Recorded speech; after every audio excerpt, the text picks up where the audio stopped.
마가복음 5장 35절부터 교독하겠습니다. 아직 예수께서 말씀하실 때에 회당장의 집에서 사람들이 와서 회당장에게 이르되 당신의 딸이 죽었나이다. 어찌하여 선생을 더 괴롭게 하나이까? 예수께서 그 하는 말을 곁에서 들으시고 회당장에게 이르시되 두려워하지 말고 믿기만 하라 하시고 베드로와 야고보와 야고보의 형제 요한 외에 아무도 따라오면 허락하지 아니하시고 회당장의 집에 함께 가사 떠드는 것과 사람들이 울며 심히 통곡함을 보시고 그들에게 주시되 너희가 어찌하여 떠들며 우느냐 이 아이가 죽은 것이 아니라 잔다 하시니 그들이 비웃더라. 예수께서 그들을 다 내보내신 후에 아이의 부모와 또 자기와 함께한 자들 데리시고 아이 있는 곳에 들어가사 손을 잡고 이르시되 아니다고 하시니 분명 가면 곧 내가 내게 말하오니 손이야 일어나라 하시니라. 소녀가 곧 일어나서 걸으니 나이가 12살이라 사람들이 곧 크게 놀라거늘 그들을 아무도 알지 못하게 하라고 그들을 많이 경계하시고 이에 소녀에게 먹을 것을 주라 하시고요. 아멘. 자, 오늘 말씀을 통해서 치료와 구원이라는 이제 제목으로 함께 은혜를 나누겠습니다. 저번 시간에는 이제 믿음과 치료, 예수님께서 치료하실 때 어떤 혈루병 걸린 여인의 어떤 믿음을 칭찬하시고 이렇게 보여주신 것을 통해서 어떤 치료와 믿음에 대해서 이렇게 함께 나누었는데 오늘은 치료를 통해 구원에 대한 이제 부분을 우리 함께 은혜 나누겠습니다.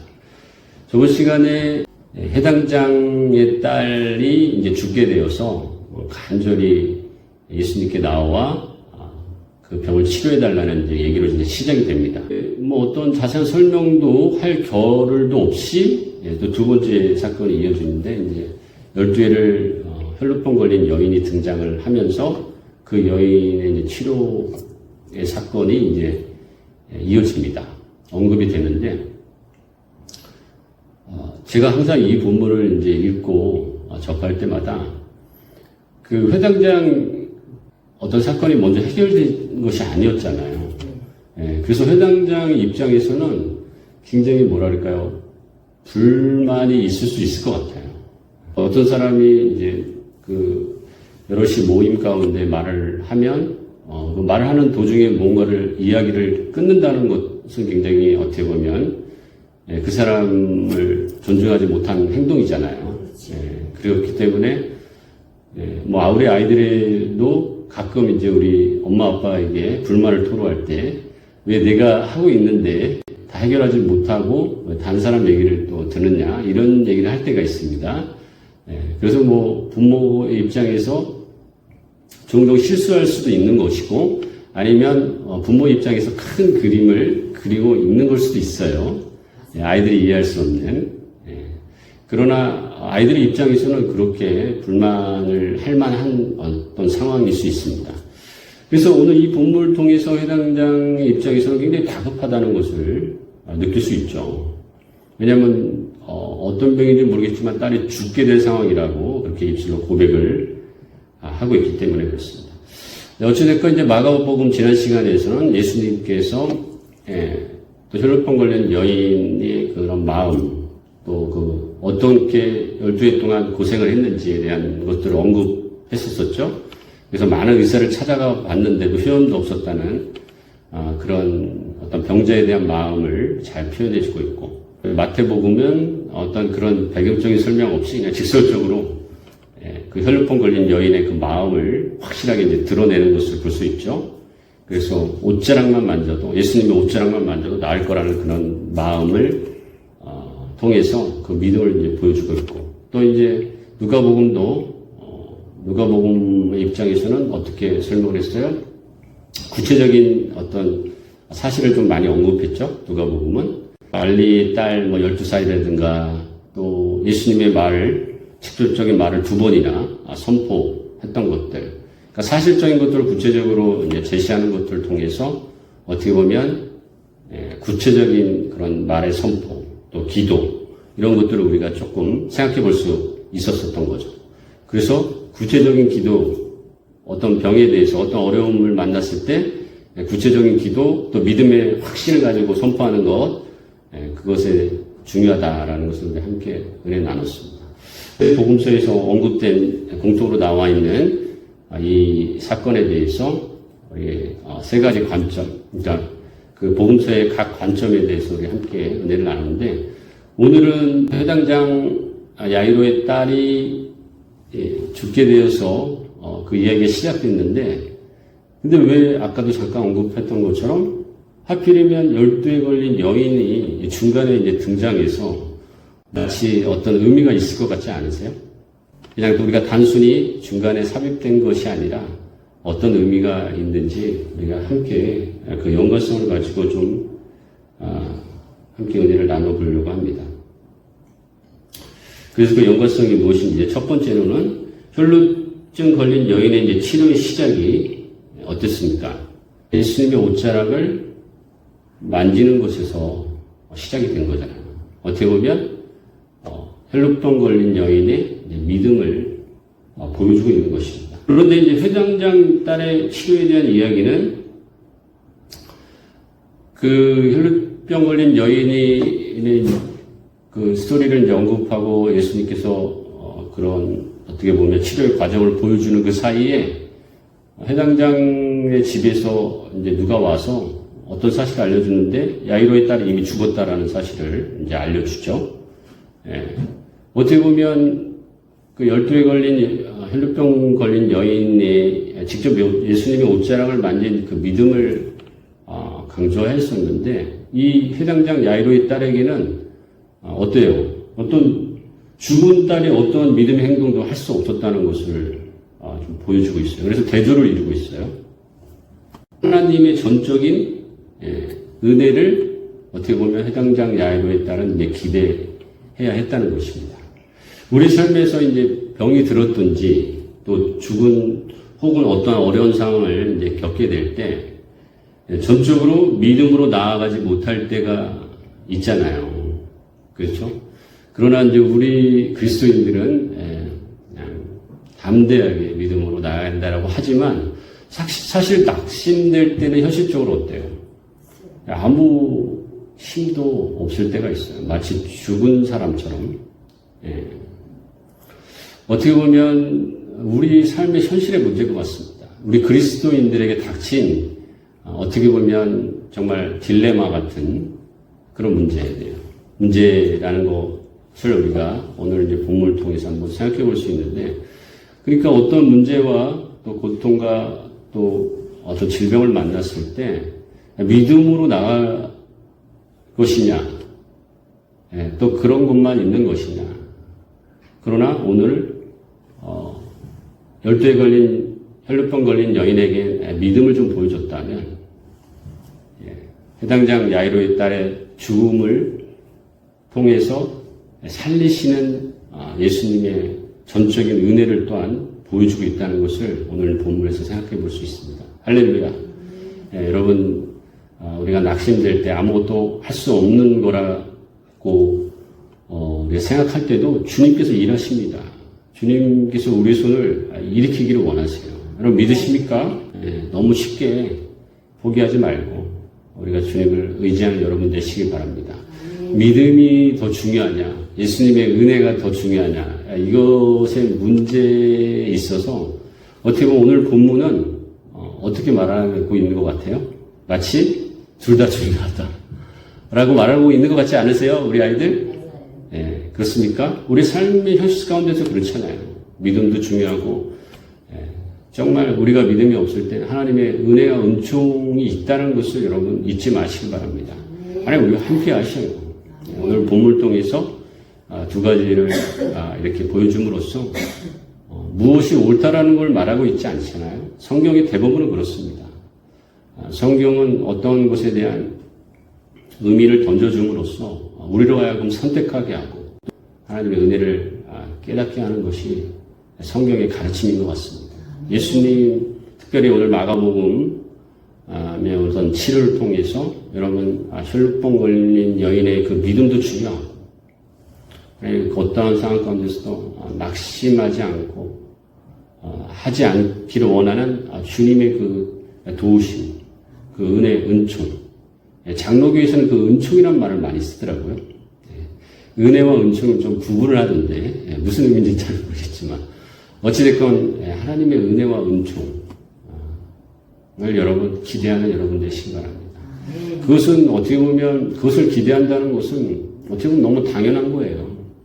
그것이 우리가 너무 무능력하다는 또 믿음의 무능력도 아니고, 또 너무 지나친 믿음만을 또 갖는 것도 어떻게 보면, 하나님의 은혜를 너무 무시하는 것수 있다는 차원에서 우리가 믿음과 하나님의 은혜와 은총을 기대하는 것을 균형 있게 신앙생활에서 생활하시기를 주님의 이름으로 축복합니다.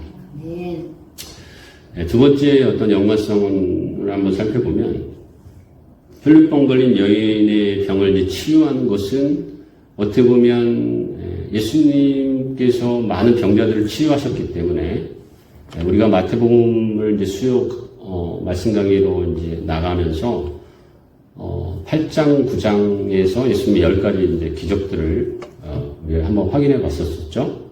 그 예수님이 많은 병자를 또 치료하기 때문에 아픈 병자를 치료하신 것은 뭐 예수님으로서 그럴 수 있는 기적인 것 같아요. 근데 죽은 자를 뒷부분에 회당장의 딸을 살리신 죽은 그 딸을 살리신 것은 어떻게 보면 우리가 너무 쉽게 예수님이니까 인간이 아니라 예수님이니까 그것이 가능하다고 생각할지 모르지만 사실 그건 현실적으로는 어때요? 쉽게 일어나는 일은 아니잖아요. 어떻게 보면 현실성으로는 좀 떨어질 수 있는 이야기를 보여주고 있는 것입니다. 그러니까 앞부분에서는 그래도 현실적인 얘기, 뒷부분에서는 현실성이 없는 얘기 같이 이렇게 언급을 해요. 그러니까 예수님을 모르는 자, 특별히 믿지 않는 자들은 뭐 앞부분 뭐 병이 가끔 우리가 기적이 일어나기 때문에 그럴 수 있는 것 같지만 죽은 자가 어떻게 살아나냐 그렇게 비난하고 비웃을 수 있습니다.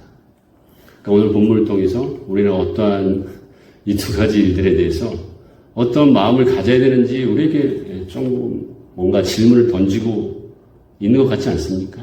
예, 뭐 어떻게 보면 성경을 너무 우리가 멀리 봐서 멀리 있는 것처럼 생각할 것이 아니라 우리의 삶의 현실 가운데 예수님께서 정말 삶 가운데 질병 가운데 더 나아가 질병에서 죽음으로 이르는 그런 우리의 진짜 현실적인 문제 가운데 어떻게 우리가 생각해야 될지를 이제 보여주고 있습니다.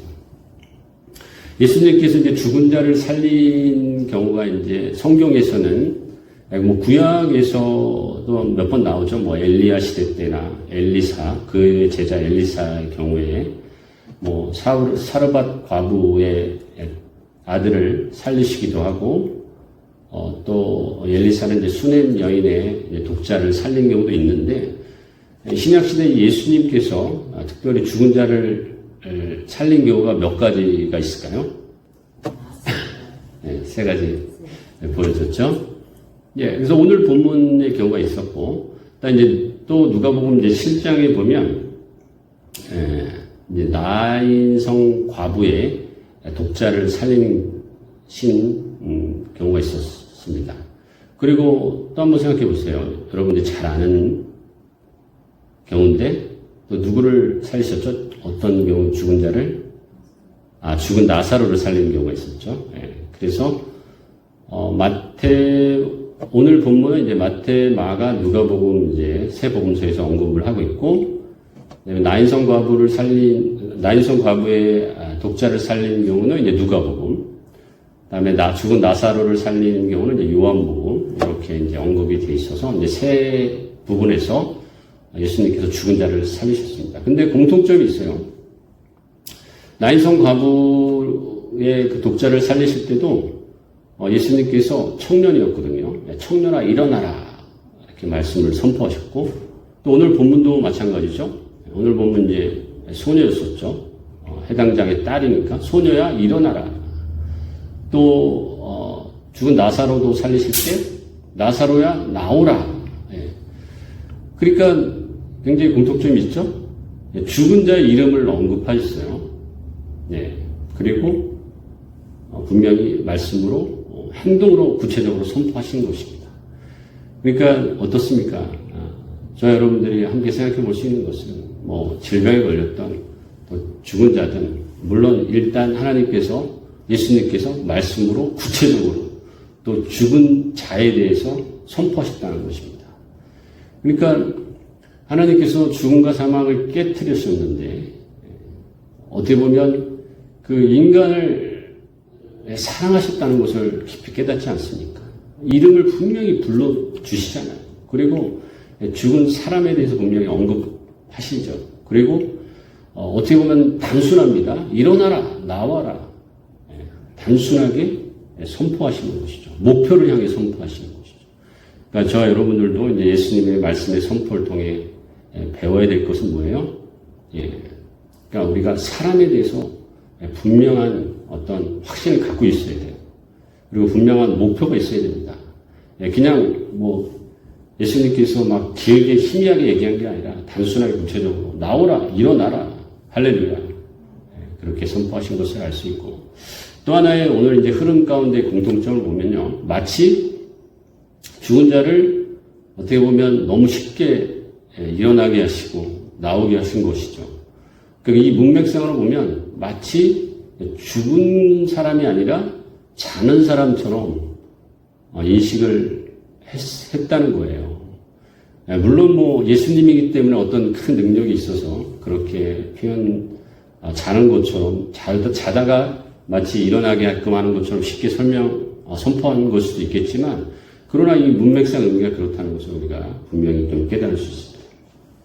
그래서 우리가 병에서 죽음으로 이어지는 이러한 강조점이 어떻게 보면 조금 더 문맥상 앞부분에서는 이제 병을 치료하고 뒷부분에서는 그 예수님의 능력을 조금 더 강조하기 위해서 죽은 자를 살렸다는 그런 어떤 강조점의 의미가 있을 수 있지만 물론 그 강조점이 있죠. 그러나 단순하게 우리가 병과 죽음 어떤 예수님의 능력을 강조하기 위해서만 그랬던 것은 아닐 수 있다는 것을 우리가 생각해 볼 수 있습니다. 그래서 예수님께서 잔 자를 일어난다, 일으키게 하는 것을 오늘 본문에서는 분명히 보여주고 있어요. 그렇죠?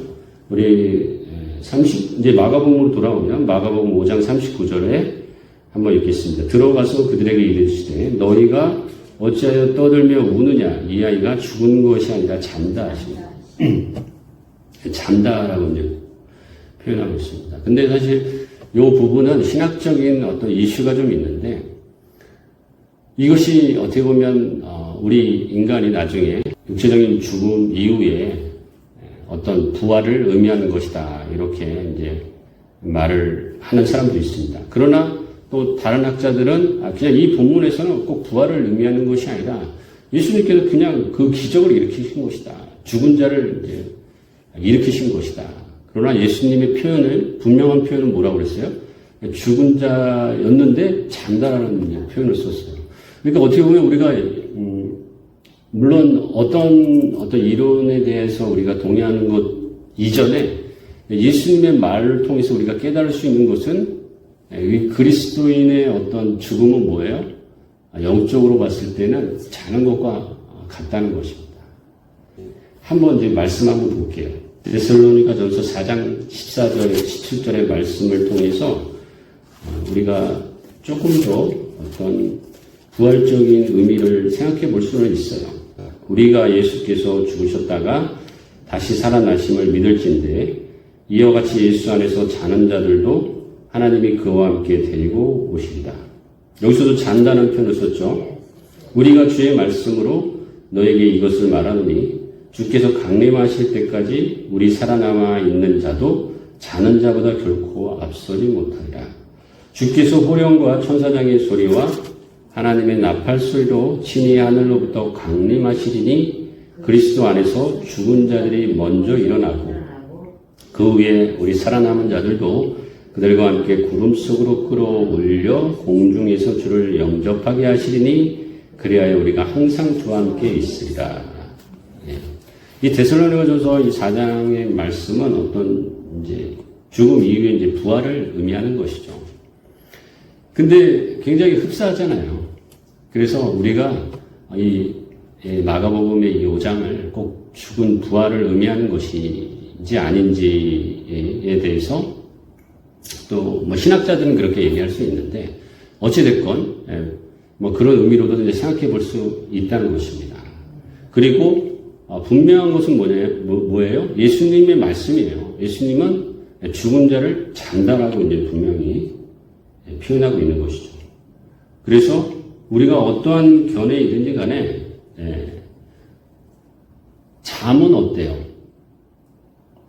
잠에서는 언젠가는 깨어나지 않습니까? 그렇습니까? 예, 깨어나죠. 그러니까 잠을 영원히 잔다는 것은 어떻게 보면은 시적인 표현인 거죠. 어떤 죽음에 대한 시적인 표현인 거지, 어떤 사실적으로는 잠은 잠에서 못 깨어나면 물론 죽은 거지만, 잠에서 언젠가는 우리가 깨어나는데, 그러면 예수님의 말씀 가운데, 죽음을 잔다라고 표현했다면, 여러분 그 의미가 무엇이겠습니까? 죽음도 어떻게 보면 언젠가는 깨어난다는 거예요. 그러니까 죽음도 영원하지 않다는 것을 분명히 그 의미는 우리가 분명히 볼 수 있는 것입니다. 할렐루야. 그러니까 예수님께서 죽음을 자는 것처럼 표현한 것은 우리가 뭐 영원한 부활이 있다는 것은 뭐 데살로니가전서에서 분명히 보여주고 있는데 이 본문이 아니라고 할지라도 죽음이 영원하지 않다는 것을 분명히 이제 보여주는 것은 어떻게 보면 우리 병이든 죽음이든 간에 그리스도 안에 있을 때 예수님의 말씀을 통해서는 그것이 어떻게 보면 죽음도 영원하지 않다는 것을 보여주는 것인데 그것이야말로 그리스도 안에 있는 자유함을 표현하고 있는 것입니다. 지난 시간에 어떤 혈루병 걸린 여인의 치료를 통해서 어떻게 보면 병에서 치료한 내용을 혈루병 걸린 여인은 예수님께서 마지막에 어떻게 했어요? 내 믿음이 너를 구원하였다라고 표현했는데 그 구원은 어떻게 보면 치료에 대한 구원인 것이죠. 뭐 좁은 의미의 구원인데, 그러니까 오늘 병과 이 죽음에 대한 얘기를 했을 때 우리가 죽음 이후에 어떤 진정한 구원을 얘기한다면 그것은 어떻게 보면 병과 어떤 죽음과의 연관성이 있다는 것이죠. 이해되십니까? 좀 너무 철학적인가요? 그러니까 좀 쉽게 말해서 치료와 또 진정한 나중에 죽음 이후의 구원과 그 관계성을 봤을 때 다르지 않다는 거예요. 그러니까 예수님의 말을 통해서 우리가 깨달을 수 있는 것은 죽음도 언젠가 깨어나는 것과 같기 때문에 현실적으로 구원받은 그것은 치료잖아요. 치료, 하나님의 치료의 구원과 나중에 영원히 죽어서 갈 영원한 우리 천국에 들어갈 그 구원과 다르지 않다는 거예요. 물론 체감은 다르겠죠. 그러나 어떻게 보면 본질은 같다는 것입니다. 그러니까 어떤 의미가 있습니까? 우리는 이제 앞으로 들어갈 영원히 살 그 천국에 대한 구원을 이 땅에서도 맛볼 수 있다는 거예요. 제가 많이 언급을 한 것처럼. 이해되십니까? 예. 그러니까 이 치료의 구원. 그래서 예수님께서도 그런 치료도 구원이라는 단어를 이제 사용하고 있어요. 그러니까 이 두 번째 사건을 통해서 어떻게 생각해야 돼요? 우리는 현실과 죽음을 너무 동떨어지게 생각할 것이 아니라 우리 그리스도인들에게는 죽음 이후의 세계를 우리가 현실 가운데 그 구원을 예수 그리스도 안에서 맛본다라는 그런 생각으로 우리가 신앙생활을 해야 된다는 것입니다. 조금 이해가 되시죠? 할렐루야. 그래서 죽어서 가는 구원만이 우리가 진정한 구원이 아니라 현실 가운데서 하나님이 함께 하심을 통해서 경험하는 이런 어떤 기적들, 치료들, 할렐루야. 그것이 영원히 우리가 살아야 될 하나님의 나라에 들어갈 그 구원을 맛본다는 것을 여러분 잊지 마시기 바랍니다. 그래서 기적이 일어납니까? 안 일어납니까? 일어나는 거예요. 왜냐하면 예수님께서 우리와 함께 하시기 때문에 그 구원을 우리의 맛을 보기 때문에 우리가 코스트코나 샘스에 가서 우리가 시식을 하잖아요. 그것은 그 시식하는 것과 원래 파는 것과 맛이 달라요. 우리 비슷하게 사라고 그 맛을 이렇게 맛보기를 보여주는 거잖아요. 근데 원래 그 사는 곳의 맛과 시식하는 맛과 다릅니까? 다르면 문제가 있는 거죠. 다른 가서 따져야 되죠. 예, 그렇죠? 예, 그러니까 우리가 현실 가운데 예수님의 기적을 일어날 수 있다. 예수님의 기적이 일어날 수 있다는 것을 여러분 믿어야 된다는 것입니다. 그래서 오늘 이 마가복음에서 어떻게 보면 앞부분에서 치료에 대한 얘기를 보여주고 뒷부분에서 예수님이 죽은 자를 살리신 것을 뒷부분에서 비현실적인 얘기를 하는 것이 아니라는 거예요. 어떻게 보면 오늘 이제 말씀을 듣고 깨달은 게 뭐예요? 죽은 자 살리신 하나님을 여러분 믿으십니까? 믿게 되시죠? 그것이 비현실적인 얘기가 아니라 현실의 얘기라는 것입니다. 그런 의미에서 물론 이 땅 가운데 이 기적이 죽은 자를 다 살릴 수 있는 것만은 아닌데 그런 의미가 아니라 이 땅에서 경험하는 많은 예수님과 함께 동행하는 그런 삶의 모습도 나중에 우리가 들어가야 될 그 천국, 그 구원의 그 맛배기 일부분이라는 것을 믿는 여러분 되시기 바랍니다. 두 가지 큰 어떻게 보면 이슈를 좀 얘기했어요. 좀 어려운 걸 수도 있겠지만 첫 부분 뭐라 그랬어요? 믿음이 중요하냐, 예수님의 은혜, 은총이 중요하냐, 뭐 이런 얘기인데 다 중요하다고 그랬잖아요. 그렇죠?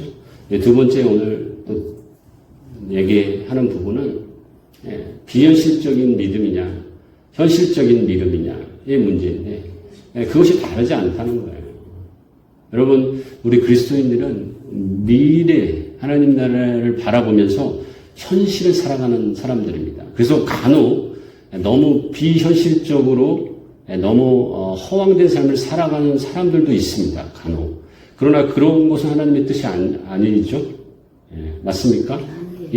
현실적으로 살아가되 미래 하나님 나라가 올 것이라는 것을 바라보고 희망하면서 희망적으로 현실을 살아가라는 그런 뜻인 것입니다. 여러분 믿으십니까?